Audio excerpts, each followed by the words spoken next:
સુરત શહેરના વસ્તા દેવડી રોડ ઉપર સોમવારે સાંજે એક હૃદયદ્રાવક અકસ્માત સર્જાયો હતો। જીએસઆરટીસીની વોલ્વો બસને ઓવરટેક કરવાના પ્રયાસમાં મોપેડ સ્લીપ થતા જેઝેડ શાહ કોલેજના બીસીએના બીજા વર્ષમાં અભ્યાસ કરતા 20 વર્ષીય વિદ્યાર્થીનું બસના ટાયર નીચે કચડાઈ જવાથી કરુણ મોત નીપજ્યું છે। મળતી માહિતી મુજબ જહાંગીરાબાદ કેનાલ રોડ પર આવેલ શ્રીકોન વિંગ્સમાં રહેતા ગિરીશ બુંદેલા, જેઓ સિક્યુરિટી સુપરવાઇઝર તરીકે ફરજ બજાવે છે, તેમનો 20 વર્ષીય પુત્ર જસ બુંદેલા છાપરા ભાઠા સ્થિત જેઝેડ શાહ કોલેજમાં અભ્યાસ કરતો હતો। 9 ફેબ્રુઆરીની સાંજે આશરે 4:30 વાગ્યે વસ્તા દેવડી રોડ સહન રેસિડેન્સીની સામે જસ કોલેજથી છૂટીને પોતાના મોપેડ પર ઘરે પરત ફરી રહ્યો હતો, ત્યારે તેની આગળ એક જીએસઆરટીસીની વોલ્વો બસ જઈ રહી હતી।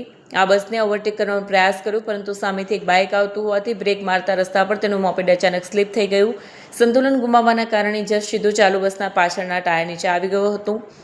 અકસ્માત એટલો ભયાનક હતો કે જસની શરીરે ગંભીર ઇજાઓ પહોંચી। સ્થાનિક લોકો અને રાહદારીઓએ 108 એમ્બ્યુલન્સને જાણ કરી અને તાત્કાલિક તેને હોસ્પિટલ ખસેડવામાં આવ્યો, પરંતુ ફરજ પરના તબીબોએ તેને મૃત જાહેર કર્યો।